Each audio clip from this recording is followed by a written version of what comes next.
O Peregrino, por John Bunyan, capítulo 19, parte 3. Esperançoso. Sei disso por experiência própria, pois antes de me convencer disso também aconteceu comigo. Cristão, bom, deixemos agora de lado o nosso caro ignorância e tratemos de outra questão bastante proveitosa. Esperançoso. Tem todo o meu apoio. Gostaria que você mais uma vez recomeçasse. Cristão. Há cerca de 10 anos, você por acaso não conheceu um homem chamado Temporário, que na época era importante dentro da religião em nossa terra? Esperançoso. Se o conheci, mas claro, ele morava em Desventura, cidade a cerca de 3 quilômetros de Honestidade, e era vizinho de certo homem chamado Recuo. Cristão. Isso mesmo, só que os dois, na verdade, moravam na mesma casa. Bem, esse homem temporário um dia viveu um grande despertar. Creio que ele não enxergou os seus pecados e o castigo que sofreria por eles. Esperançoso. Concordo com você, pois a minha casa não ficava nem a 5 quilômetros da dele. E ele, volta e meia, vinha me visitar. Isso durante muitos anos. Eu, na verdade, tinha pena do homem, mas nutria ainda alguma esperança por ele. Porém, como se sabe, nem todos os que clamam, Senhor, Senhor, serão salvos. Cristão. Ele me disse certa feita que estava decidido a partir em peregrinação, como agora fazemos nós dois, mas de repente conheceu um certo salve-se a si mesmo. Então, virou-me a cara. Esperançoso. Já que estamos falando dele, vejamos a razão do seu súbito retrocesso e de tantos outros. Cristão. Certamente será um debate muito proveitoso, mas comece você, por favor. Esperançoso. Bom, em minha opinião, há 4 razões para tal. A primeira é que, embora a consciência desses homens tenha despertado, seus pensamentos não mudaram. Portanto, quando o poder da culpa se esgota, cessa o que os tornava religiosos. Assim, naturalmente, voltam à sua antiga conduta, pois não vemos que o cão indisposto por algo que comeu, enquanto a indisposição o acomete, vomita e lança tudo fora? Não que o faça por raciocinar livremente, se é que um cão raciocina, mas apenas porque era algo que lhe desarranjava o estômago. Quando, porém, passa o mal-estar e seu estômago se alivia, não estando seus desejos alheios ao próprio vômito, ele logo se vira e lambe tudo de volta. Por isso é bem verdade o que está escrito: o cão volta ao seu próprio vômito. Leia 2 Pedro, capítulo 2, versículo 22. Portanto, se arde o seu desejo pelo céu, em virtude apenas da ideia e do medo dos tormentos do inferno, quando a ideia do inferno passa e os medos da perdição esfriam, também esfriam os desejos pelo céu e pela salvação.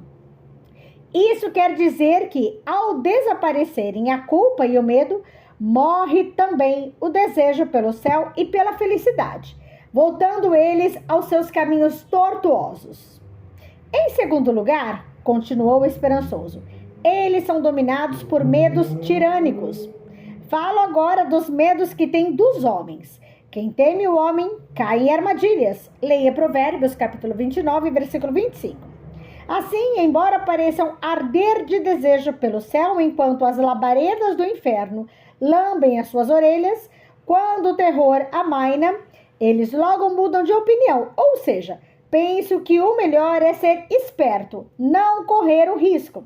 Sabe-se lá por quê? De perder tudo, ou pelo menos de trazer para si aflições inevitáveis e desnecessárias. E assim, novamente, se entregam ao mundo. Em terceiro lugar, acrescentou, a vergonha que acompanha a religião também funciona como obstáculo no caminho deles, pois são orgulhosos e soberbos, e a religião aos seus olhos é vil e desprezível. Portanto, depois de perder o medo do inferno e da ira vindoura, voltam às suas antigas práticas. Em quarto lugar, concluiu, a culpa e a ponderação do terror os afligem. Não gostam de olhar a própria miséria antes que ela os alcance. Embora talvez a primeira visão dessa miséria pudesse fazê-los buscar refúgio no lugar para onde fogem os justos à procura de segurança, mas isso só se tiverem amor por essa visão. Contudo, como já sugeri antes, eles na verdade evitam a ideia de culpa e terror, e quando se veem livres do despertar para o terror e a ira de Deus, é com alegria que endurecem o coração, preferindo os caminhos que cada vez mais os endureçam. Cristão, você está quase no âmago da questão, pois a razão de tudo é a falta de transformação nos pensamentos e na vontade. Portanto, eles se assemelham ao criminoso diante do juiz. Treme, agita-se e parece arrepender-se muito sinceramente. Mas a razão de tudo é o medo da forca e não a aversão ao crime. Isso se torna evidente, pois basta dar ao homem a liberdade que ele logo volta a roubar, perseverando no crime. Porém, a sua mente se transforma. Ele passa a agir de outro modo. Esperançoso, acabei de lhe mostrar as razões do retrocesso. Agora peço que me mostre como isso acontece. Cristão, com o maior prazer. Primeiro, eles afastam seus pensamentos, o mais que podem, da lembrança de Deus, da morte e do juízo vindouro.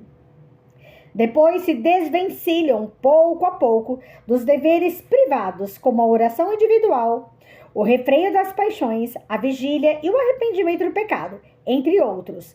Em terceiro lugar, passam a evitar a companhia de cristãos ativos e calorosos. Mais tarde, tornam-se esquivos aos deveres públicos, como ouvir, ler e discutir assuntos piedosos, entre outros. Em seguida, passam a procurar defeitos na vida dos piedosos e, usando como pretexto alguma fraqueza que, diabolicamente, tenham verificado nos outros, tratam de se ver livres da religião. Depois começa a se unir a homens carnais, libertinos, devassos e passam a ter em segredo conversas carnais e devassas. Muitos se alegram quando veem o mesmo defeito em gente considerada honesta, para que assim possam seguir o seu exemplo mais ousadamente. Depois disso, começam a praticar certos pecados abertamente e, por fim, insensíveis. Revelam-se como de fato são, lançados assim outra vez no abismo da miséria. A menos que o milagre da graça o evite, perecem para sempre em seus próprios enganos.